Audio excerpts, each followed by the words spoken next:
Hello everyone, I hope you're having a wonderful day. Today, we're diving into what happens after Lin is taken away. Mrs. Lan wakes up shaking, calling Lin's name, while police arrive at home for a formal statement, and the last paperwork Lin left behind starts moving again. Can Yuri keep Tu Tieu calm and rebuild real peace, before one legal message from Lin tears everything open? If you enjoy the story, don't forget to hit subscribe so you won't miss the next episode. That night, the hospital finally got quieter, but the silence didn't feel peaceful yet. It felt like the kind of silence that comes after a storm, when you're not sure if the wind is truly gone, or just circling back. Uri walked beside Tu Tieu as the nurse wheeled Mrs. Lan into a private room. The blanket kept sliding down her shoulders, and every time it did, Suri fixed it without saying a word. Gentle, automatic, like this was the only language he trusted right now. Tu Tieu tried to focus on her mother's breathing. In, out, in. But her mind kept replaying the same images. Lin's smile, Lin's last whisper, Lin being escorted away while still looking back like she'd left a hook behind. Mrs. Lan's eyelids fluttered open for a moment. Her voice was weak, almost childlike. Lin? Tu Tieu froze. The word hit her like ice water. Yuri noticed immediately. He stepped closer to the bed and spoke softly, carefully, like he was guiding someone through a nightmare without waking them fully. "Auntie," he said, "you're safe. Tu Tieu is here." Mrs. Lan frowned, confused. "Where is Lin?" She said. Her hand trembled under the blanket, searching for something that wasn't there anymore. Tu Tieu's throat tightened. She forced a smile that didn't feel real. "Mum," she whispered, "rest. Don't think about her." Mrs. Lan's eyes glistened. "I'm tired." "I know," Yuri said. "Just sleep.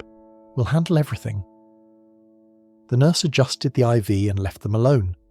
The door clicked shut, and in that small room, with the hum of hospital machines and the faint smell of disinfectant, Tu Tieu finally let her shoulders drop. Not fully, but enough to show how exhausted she was.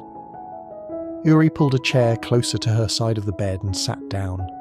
He didn't try to fill the air with speeches. He didn't force comfort. He just stayed. 5 minutes passed. Then Mrs. Lan's breathing changed, faster, shallow, like someone drowning in memory. Her eyes snapped open. Mi konki, she gasped, voice breaking. Jung bat mi kinua! Tu Tieu jolted up. Mom! Mrs. Lan's hands clawed at the blanket. Her eyes darted around the room like she didn't recognize where she was. Lin Jiao, Jung Noi Voi No. Tu Tieu's face went pale. Her mother was panicking, calling Lin's name like Lin was both comfort and threat. Yuri moved instantly. He stood, placed one hand gently on Mrs. Lan's shoulder, not pressing, not restraining, just anchoring. "Auntie," he said firmly, "look at me. Breathe with me. In, out." Mrs. Lan's eyes flicked to him, wild. Uri repeated slower. "In, out." Tu Tieu grabbed her mother's hand, trying not to cry. "Mum, it's me. It's Tu Tieu. You're safe." Mrs. Lan's breath stuttered again, and for a moment Tu Tieu thought she might pull away, might fall back into the hallucination. But Yuri leaned closer and lowered his voice, steady, certain. "Lin is not here," he said. "No one is forcing you to sign anything. You're safe."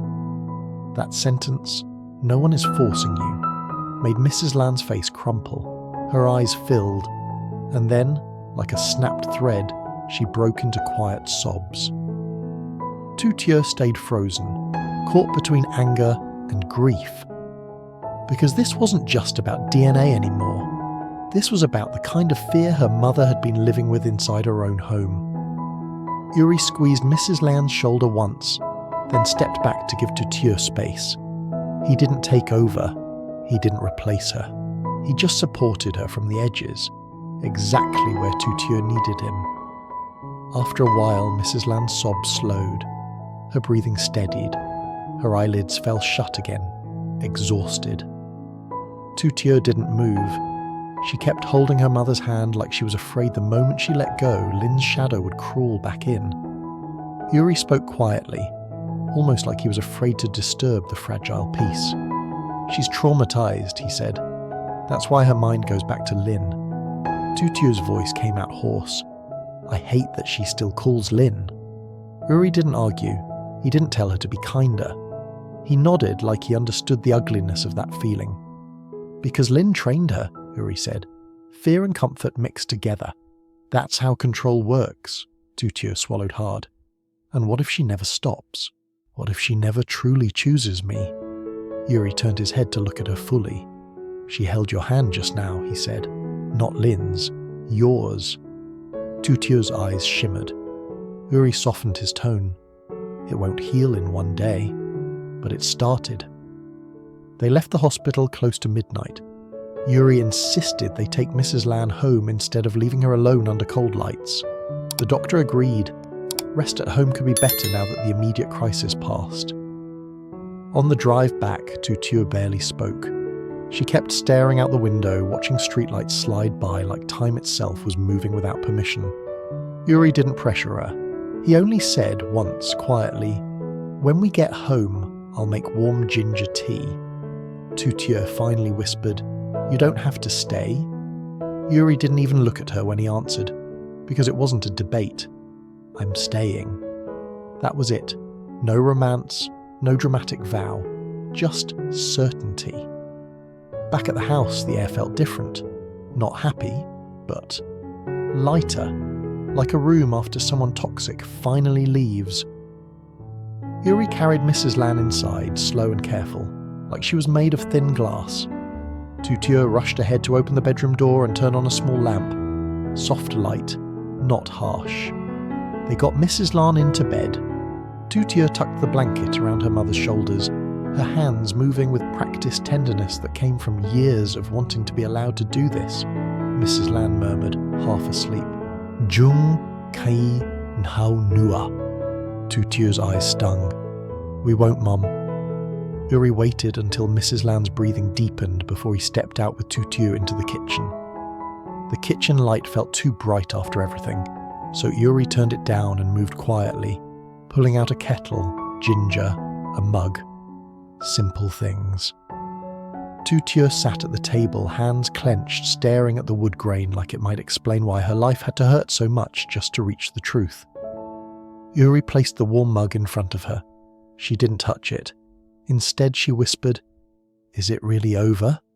Yuri exhaled slowly. "The DNA part? Yes. Lin can't touch that anymore." Tu Tieu's voice cracked, but she already touched everything else. Yuri didn't deny it. He sat across from her. "That's why we don't pretend peace is automatic," he said. "We build it." Tu Tieu finally looked up. "How?" Yuri answered with something almost painfully ordinary. "First," he said, "you sleep. You've been running on fear for too long." Tu Tieu gave a weak laugh, then instantly regretted it. "I don't think I can sleep." Yuri's eyes softened. "Then we sit here until you can." The kettle clicked. Steam rose. For a moment, everything was quiet. Then Yuri's phone buzzed. He glanced at it. His expression changed. Not panic, control. The face he wore when he was about to carry something heavy without dropping it. Tu Tieu noticed. "What is it?" Yuri hesitated for half a second, then chose honesty, because Lin's entire weapon had been secrecy. "It's the investigator," he said. Tu Tieu's stomach dropped. "About Lin?" Yuri nodded and answered the call. "Hello?" A calm voice spoke on the other end. Yuri listened without interrupting, his eyes narrowing slightly as each sentence landed. Tu Tieu watched his face, trying to read the invisible threat. When Yuri finally spoke again, his voice stayed steady. "Yes, understood. We'll cooperate." He hung up. Tu Tieu whispered, "What did they say?" Yuri took a breath. "They're continuing the investigation," he said carefully. "But there's paperwork." Tu Tieu stiffened. "What paperwork?" Yuri didn't sugarcoat it. "The old authorization, the one that gave Lin power to act in certain matters. It hasn't been formally revoked yet. Tu Tieu's heart pounded. You mean the asset transfer, the proxy documents? Yuri nodded. Some of it is already filed. Some of it is pending. The investigator said if we want to prevent Lin from using anything she signed before detention, Mrs. Lan needs to provide a statement and revoke it properly. Tu Tieu's face went pale. But Mum is... she's barely stable. I know, Yuri said. That's why we do it carefully. We don't push her. We prepare. We bring the right people. We make it easy for her. Tu Tieu's hands began to shake. So even with Lin gone, she still has fingers in our life. Yuri's voice dropped low, warm, certain. Not for long. Tu Tieu looked at him terrified. What if Mum refuses? What if she gets scared again and calls Lin's name? Yuri leaned forward slightly. Then we don't fight, he said. We don't shout. We don't pressure. We remind her, gently, who actually stayed. Tu Tieu's throat tightened. And if I lose control, Yuri's gaze held hers, then I hold it for you. Tu Tieu's eyes filled again. Yuri. He didn't reach across the table dramatically. He just slid the mug closer to her hand. Drink, he said softly. One small thing, right now, for you. Tu Tieu wrapped her fingers around the warm cup. The heat sank into her palms, into her chest. And for the first time all day, she breathed like she wasn't being chased. Yuri stood up. I'll sleep on the couch, he said. If you wake up, call me. If your mother wakes up, call me. If fear comes back, call me. Tu Tieu stared at him, overwhelmed by how steady he was. She whispered, You're not tired? Yuri paused, then answered honestly, I am, but not enough to leave. Tu Tieu's lips trembled into the smallest smile. Outside, the night remained cold. But inside that kitchen, under dim light, beside a mug of ginger tea, the first pieces of real peace started to form. Not because everything was perfect, but because Yuri stayed, and because Tu Tieu finally stopped asking herself if she was the problem, and started believing that she deserved to be protected without conditions. Morning didn't arrive like a reset. It arrived like a test. Yuri was already awake on the couch, phone in his hand, eyes fixed on the dark screen as if it might start ringing just by being stared at. The house was quiet, until a sharp breath came from the bedroom. A whisper, thin and frightened. Lin? Tu Tieu ran to her mother's room, Mrs. Lan was half sitting up, hair messy, eyes wide, clutching the blanket like it could protect her. Mum, Tu Tieu said, kneeling. It's me, Tu Tieu. Mrs. Lan blinked hard. I dreamed they were making me sign again. No one is making you sign anything, Tu Tieu said, trying to keep her voice steady. Yuri appeared in the doorway, calm like a lighthouse. He didn't push in, he just made sure Mrs. Lan could see him. Auntie, he said gently, breathe with me. In, out. Mrs. Lan's shoulders trembled once, then slowly loosened. Yuri went to the kitchen and returned with warm water. Mrs. Lan drank a few sips and her fingers stopped shaking. For a minute it felt almost normal. Then Yuri's phone buzzed. He glanced down. It's the investigator, he said quietly and stepped into the hallway. Tu Tieu stayed by the bed. Mrs. Lan's eyes were tired, but there was shame in them now, heavy and raw. I'm sorry, Mrs. Lan whispered. Tu Tieu froze. Mum? I'm sorry I didn't believe you, Mrs. Lan said. I'm sorry I let her stand between us. Tu Tieu's throat burned.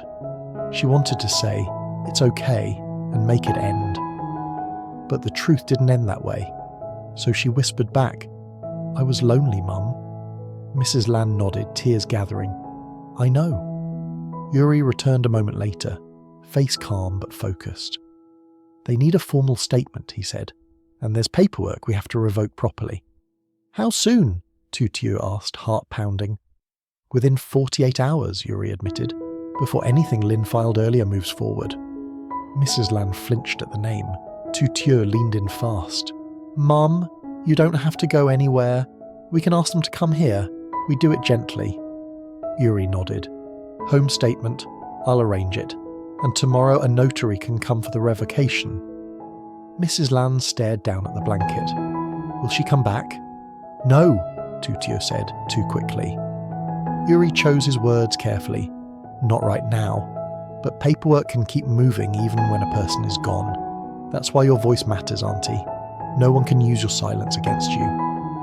Mrs. Land swallowed, then nodded once. Okay, I'll do it. Tu Tieu exhaled like she'd been holding her breath for months. Yuri stood. I'll call Dr. Han for a medical note, he said, and I'll ask my mother's legal team for a reliable notary contact. Tu Tieu blinked. Mrs. Nghia will help?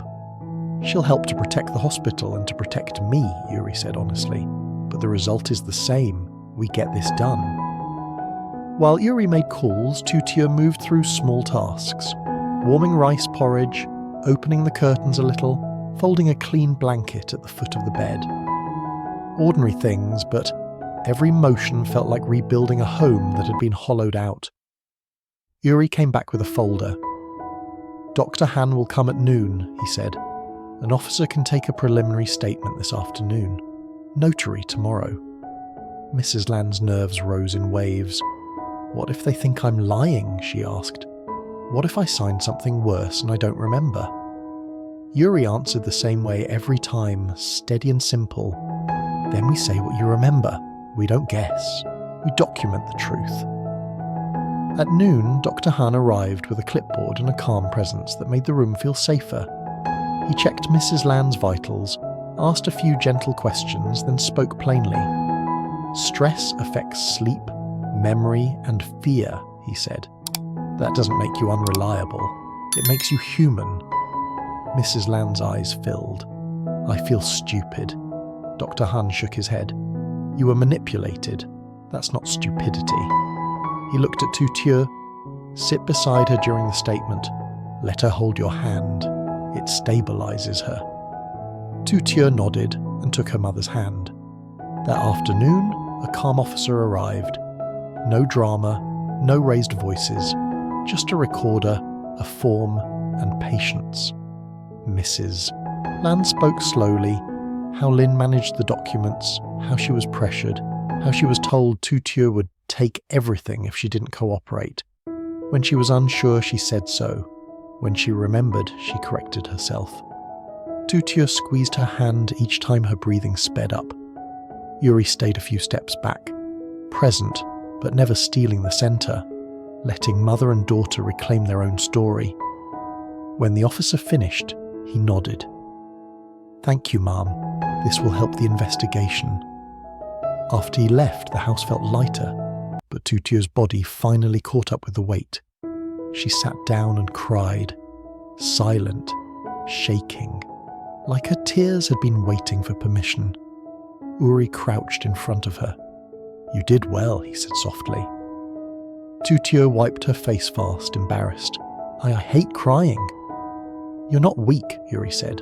You're recovering. Tu Tieu stared at the table. I was scared you'd get tired of this. Of me. Yuri didn't flinch. Of Lin's chaos? Sure. Of the stress? Absolutely. But of you? He shook his head once. Never. Tu Tieu's voice cracked. Even when I doubted you? It hurt, Yuri admitted. But I knew why. Lin didn't just attack the truth. She attacked your sense of safety. Tu Tieu swallowed. I don't want to need reassurance all the time. You don't need reassurance, Yuri said, tone gentle. You need consistency. That's what I'm giving you. That night they ate simple porridge at the kitchen table. No celebration, just quiet, and the sound of Mrs. Land sleeping more steadily in the next room. For the first time, Tu Tieu felt something close to peace. Not an ending, a beginning. Then Yuri's phone buzzed. One message. His jaw tightened as he read it. Tu Tieu's heart dropped. What is it? Yuri looked at her, careful. Lin requested to send a message through legal, he said. Not to your mother, to me. Tu Tieu went still. I won't answer, Yuri added immediately, but I want you to know, so nothing is hidden between us. Tu Tieu stared at him, stunned by how simple that honesty was and how much it healed. Yuri reached across the table and took her hand. Peace doesn't mean she stops trying, he said quietly. It means we stop letting her divide us. Tu Tieu squeezed back, steady this time. Because now the truth wasn't only in a retest, it was in who stayed and who chose the same table again and again.